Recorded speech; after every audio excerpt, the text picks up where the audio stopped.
Welcome to High Drama, and we have a dream co-host, our very own Jay Michaels, to talk about a show he is directing called The Big Dream. Take it away, Jay. Okay. Yeah. Normally, I'm a recorded sequence, so it's an experience for me to be live on the program. Thank you so much, Eva. Thank you, Jan. The first person I'd like to introduce you to, and he could tell you about the start, the creation of the play itself. And I am so thrilled to work with him and to introduce him is Rollin Jewett. He is an actor, a playwright, a producer. He has been around a long time, and you may have seen him in a lot of films. You've seen him in a lot of TV shows, and he is a highly acclaimed writer. Rollin, it is great to see you. I'm dying to hear about the creation of this play. When I read it, I was it vacillates between reality and fantasy and all of this. So how did you come to write this piece? Well, it is kind of a stream of consciousness play, and it's loosely based on my life in the theater as a young man and how I originally got started in acting and being involved in theater in the first place. I was kind of a wayward soul as a child, as a young man with very little direction. And, on a lark, I took a theater class in high school. And my theater teacher was just so amazing and so inclusive. She took a bunch of misfit kids, put them together, and delegated different tasks for us to do. We had to learn how to build sets. We had to learn how to do makeup. We had to learn how to act. We had to learn how to, move on stage, dance, sing, all those things. And up until that point, really, I had no real constructive, not a constructive bone in my body. So this was a departure for me, and she really made it happen for me, gave me a direction in life, and really the writing plays and acting and all that stuff became my life as a result of that. So this play is kind of different scenes from my life, exaggerated, obviously. I'll hit you with one more question, and then I want to talk to the cast here. I was utterly thrilled, and I didn't know this. I know you several years, but I didn't know this, that you work as a writer, especially in my favorite genre. You do a lot of horror and fantasy work, yes? Yes. I don't really know where that comes from, but, I just have an active imagination, and I just really love the genre itself. I grew up on watching Frankenstein movies and Godzilla movies and Creature from the Black Lagoon and all the Universal films that came out. My brother would wake me up at 2 o'clock in the morning. We watched these creature features. And I think it just seeped into my head, all these ideas and imaginative creatures that came up.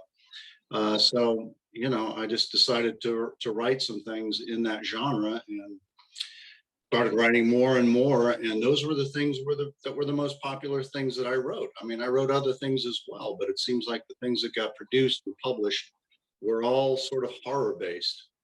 You were the screenwriter for American Vampire, which starred Adam West and was Carmen Electra's first film. That's right. Yeah, she came in and she had just done, I think, Baywatch. So she was very, very new and very interested in getting into film. So she came in and auditioned, and she already had a little bit of a following and some notoriety, and she was beautiful, of course. So I'm sort of curious. You had a wonderful experience apparently with a teacher that you just mentioned before. Did she encourage you to your writing as well? Was that encouraged as part of the process you were doing then? Well, it's interesting you should say that, but she did encourage it, but it was mostly through reading Shakespeare and Tennessee Williams and Edward Albee and Ionesco. She's also my very favorite playwright, and I lived in Europe, and this was the first playwright beside Beckett and all that I kind of got, they were my mentors. And when I started doing plays, like some of the critics said that she is very European oriented and compared my work with Ionesco. and Pinter a little bit, you know, but I was like, those days I was like, I'm gonna get like maybe much higher, but those were the best reviews I ever got. Well, in college, my directing project was nice. The Bald Soprano. UNESCO's The Bald Soprano. I recently, not recently, before pandemic, I saw Exit the King in the National Theater, and it was just totally amazing. I saw it at La Mama also a long time ago. And, you know, UNESCO, Fernando Arrabal, Pinter, Beckett, Brecht. I don't know why my head is in Europe. UNESCO, that sounds about right. Your proclivity for the dark side, if you will, enabled me to put the production scheme to this, to make this sort of like a bit of a Twilight Zone episode with lots of humor. Let's meet some of your cast. I plan to do that. Okay. Why don't we start at the top? Why don't we start with Jack? Jack is the protagonist. He is the actor who is standing on stage having a nervous breakdown. And around him is his life. He is, you know, his life is flashing before his eyes. Where this life is coming from, whether it's made up, whether it's actual, whether it's flashback, that's for the audience to decide. Matt, it is good to see you on here. How are you? Hello, I'm good. How are you? Not bad. This is your first New York production, am I correct? That is correct. Okay. How's it feel? It's unlike anything I've done so far. I'm mostly familiar with community theater in Queens. That is where I come from. And before that, just high school. I just recently graduated college last week. Congratulations. Congratulations. So this is basically the first thing that I'm doing post-college, and hopefully will continue to do post-college, very post-college. The craziness of COVID and being in college and all that help in creating this kind of crazy world, it gave you some sense memory. Yeah, exactly. It was such a strange thing to like be, because I was doing community theater when COVID started and also doing school. So now having finished school and now getting back to actual theater, it's a very pivotal moment in particularly my life, probably everyone here who is, it's so exciting to be actually on a stage again. It feels unreal. It's also historic. Broadway's opening in the fall. Indie theater's opening now, and we're one of the shows opening. So I'm extra excited and quite proud. Rose Zisa, how's it feel to go from Zoom to reality with this? It's exciting. It's, you know, this whole Zoom thing is so new to me. And actually, I was doing some productions before COVID where we had some Zoom rehearsals and I was like, what is this? Like, this is not acting. This is not theater. We cannot do this. You know, I kept getting scheduled for these rehearsals and I'm like, Uta Hagen is like rolling over in her grave right now. And then suddenly it was the only way to do it, which was, you know, incredible. But as people started getting better at it and, you know, fine tuning the process, it actually became quite interesting and it had a different appeal. But now I am, like Matt, I am so excited to be able to be on stage, be with people, be with the audience, be with, you know, all of the fellow actors and the director. I am so thrilled and excited to be doing it. And the piece itself, yes, the absurd, obviously, but there's so much truth in it from the point of view of being an actor.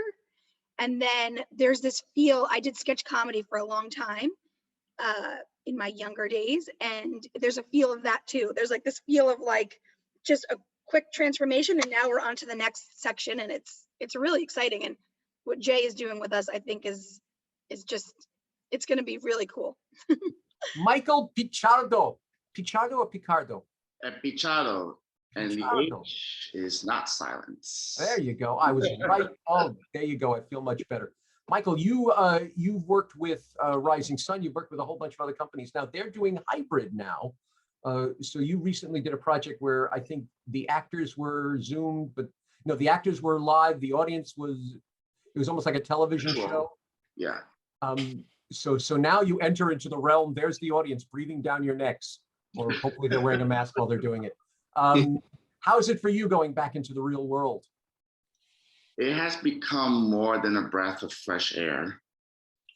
Like, it's extremely inexplicable because, especially since I stepped foot on the 14th Street Y stage, working on that hybrid workshop production, I literally had all the feels because, because since after over a year of uncertainty and things of that nature, as we all felt collectively during the pandemic, now I'm in a position where I could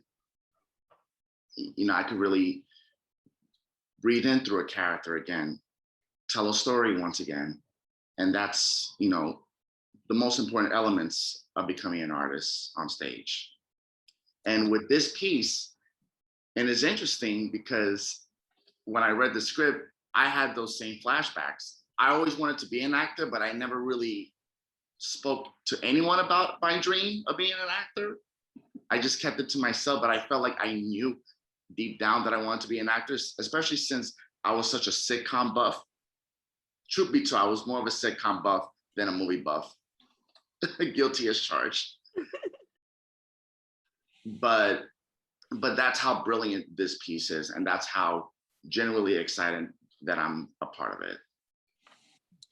Rollin, that's 2 brilliants so far. Melissa, I was really impressed that you said you're going to a dialect coach on one of your parts in this. You play a couple of characters. I'm going to talk about Anthony, and I'll circle back to Rose because you're playing many characters in this. How is it for you to step back on stage now and be part of things? Oh my goodness. It's just gonna feel so good. Like everyone else has mentioned, being in acting class over Zoom for the year has just really, I've just yearned for that in-person connection. And I'm glad that I had that acting class to prepare me for rehearsals and not being completely shocked since I've been doing it for a year. But it's just gonna be so amazing, and what a great play to start out with. And I never thought my first theater outing back I would be performing in it. What did you think you'd be doing in your first thing back? In the audience, seeing a show. Instead of seeing a show, I'll be in the show. There you go. There you go. And I'm thrilled to have you, quite frankly. Anthony, you play a whole bevy of roles also in this. And is this your New York premiere also? It is, yeah. So oh my goodness. How's it for you, the thought of coming back live from New York? To be honest, like, it's pretty awesome to like go back and like in person. I mean, nothing beats in person. But I guess Zoom is like, the best that we can do. So like, I'm grateful that at least we can like talk to like other people on here.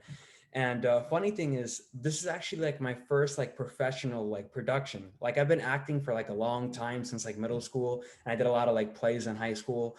But funny thing is, like after I graduated high school, I was like, oh, like, is acting something that I want to pursue professionally? Like, I really like acting, but like, I don't know. And like, I'm the type of person to like research something and like analyze it. And then like, and so when I was like looking stuff up, I was like, oh man, only like these many actors are like actually able to like make like a living like off this. And like, I want to see like how far I can go with this.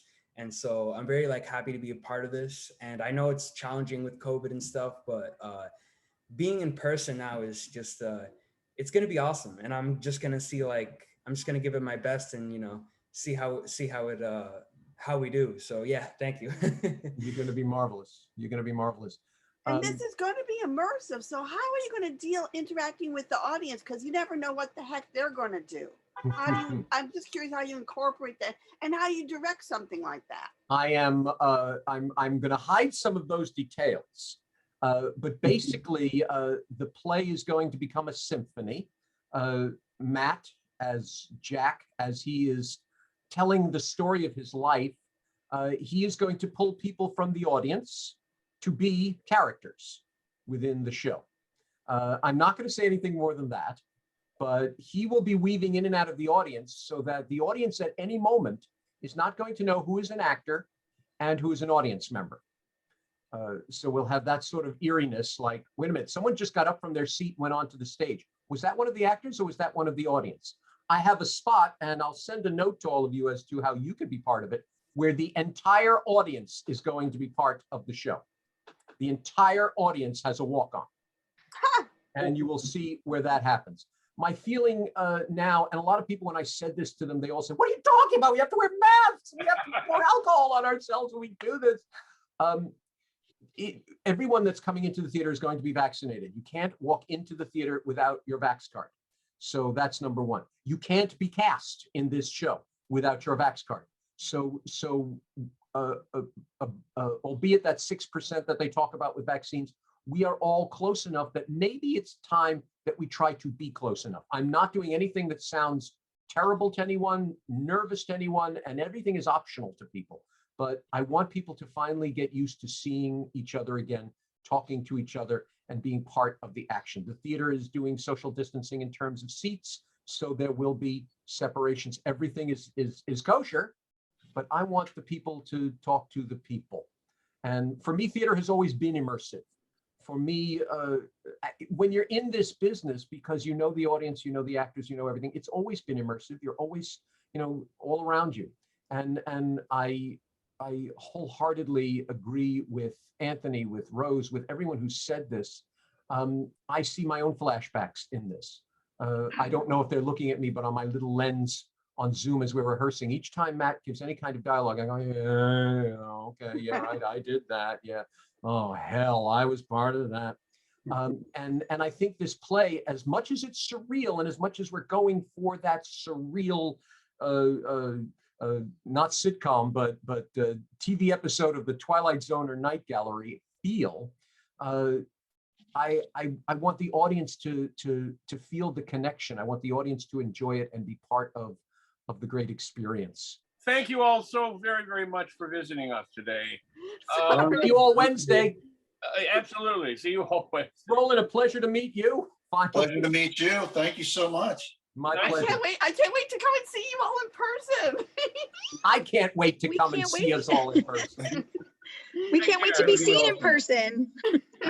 I'm proud of all of you. Thank you so much for bringing my work to life. And I wish I could be there, but I know, just know that I love all of you, and thank you so much for your dedication and making this happen. And you can put your Okay, ceiling thank fan you back very much. on. Thank you. You will be there, even if you're not physically there. Well, thanks. I appreciate it, guys. You're Bye-bye. right about that. Bye-bye. Bye, everyone. Hi. Ciao. Arlekin Zero Gravity Virtual Theater Lab with Igor Golyak, sorry if I'm mispronouncing things, has taken Anton Chekhov's The Cherry Orchard and turned it into chekhovOS operating system, an experimental game, where all of a sudden it's like there's this person, Natasha Prozorov, who comes in and guides us as to, go to your phone and go on your Q code and make this vote and do this thing. Meanwhile, there's scenes of Cherry Orchard running throughout with weird, beautiful, haunting imagery of rose petals floating on them, strewn about, snowing on you, dangling. It's really, and black cracked things.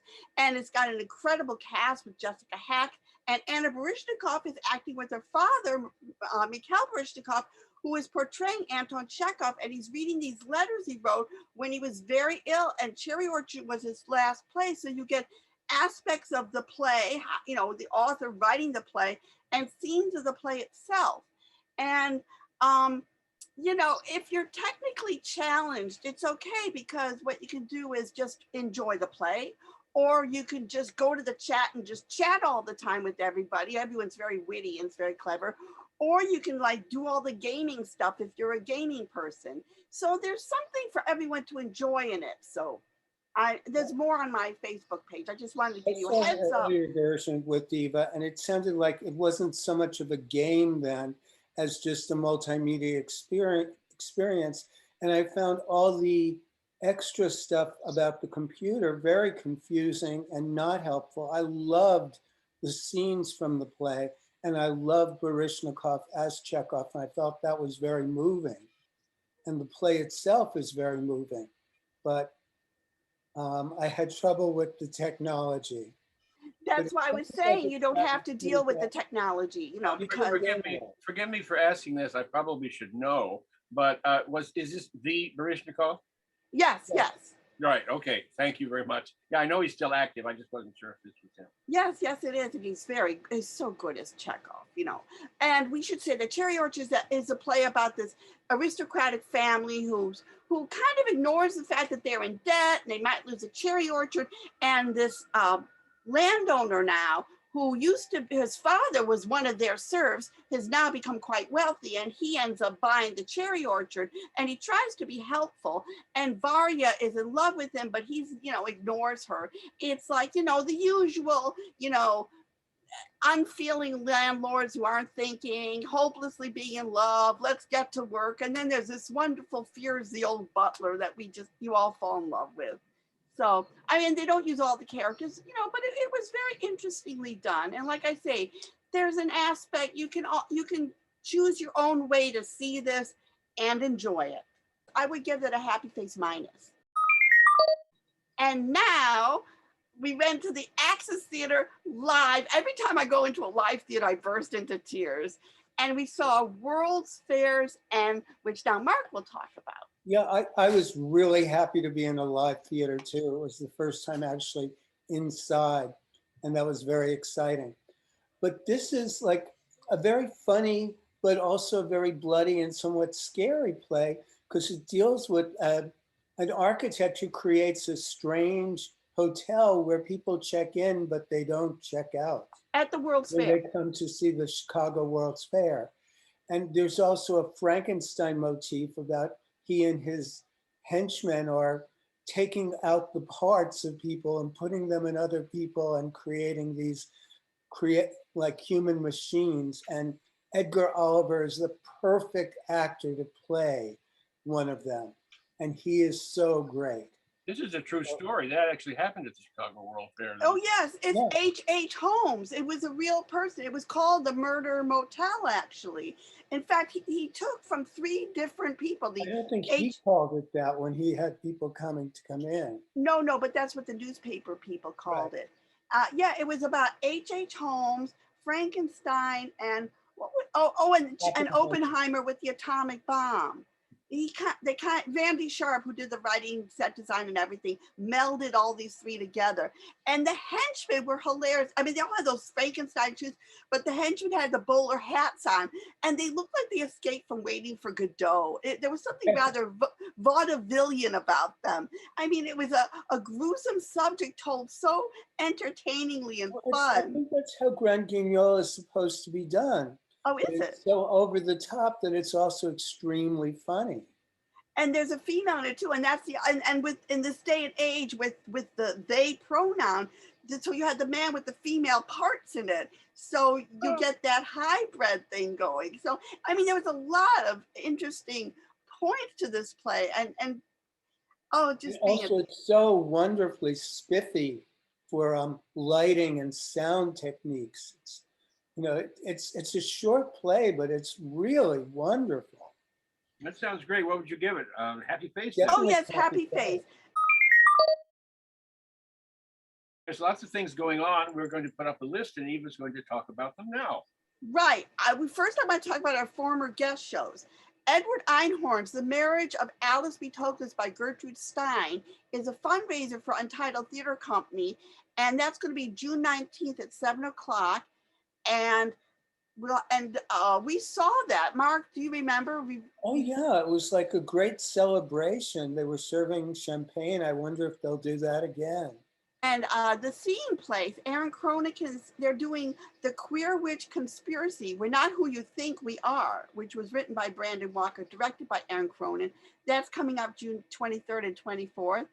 And the last show of the season for Food for Thought is Susan Charlotte's The Hairdresser and Tennessee Williams' Something Unspoken with Penny Fuller and Stephen Schneitzer. And again, that's live at Theater 80 and also on Zoom and with guests and everything. And continuing until July 18th, we have the York Theater Company doing Georgie, My Adventures with George Rose. And some really good festivals are coming up. The Ice Factory, Mark, Bean, and I always go to the Ice Factory, and that starts June 30th. And that's going to be live at the New Ohio Theater. Pan Asian Repertory Theater is doing Nuworks, June 21st to the 30th. Ars Nova's Anfest is going online until June 26th. Elevated Repair Service, that's one of your favorite, Marks. They're doing a celebration of live theater on June 23rd with a virtual gala. And Target Margin Theater, another one of your favorite companies, Mark, June 26th from 2 to 6 to witness and or participate in their Institute Open Studios at Doxy. And Japan Society is doing in-person theater event with the Dark Master. And Feinstein's 54 Below is opening up again. Yay! With wonderful people like George Salazar and Joe Iconis and Nicole Henry, Beth Malone, Scott Coulter and friends doing Dolly Parton to David Bowie. And everyone, go outside June 21st from noon to 8:30 in all 5 boroughs. Make Music New York. There's going to be music events going on all over the city. And the Magis Theater Company is doing Thornton Wilder's The Alcestiad, June 18th to the 30th, and it takes place outdoors at the Franklin D. Roosevelt for Freedom State Park on Roosevelt Island. So you can take a trip to Roosevelt Island and go eat at the Terrace because it's a wonderful place to eat. And Pershing Square Signature Theater is opening up live with Lynn Nottage's The Watering Hole, and that's June 22nd. So as you can see, things are happening live, Zoom, hybrid. It's like life is returning again. Thank you, guys. And let's, thank you for your comment on my hat, Mina. We all love the hat. Yes, definitely. Well, I wanted to hide my head, which is getting worse. Also, I just think it's kind of nice. It makes me feel good. And, well, yeah, it makes you much more dapper. More dapper, yeah. And I got than the baseball cap. I'll get my teeth. I only have baseball caps. Love y'all. Take care. All right, bye.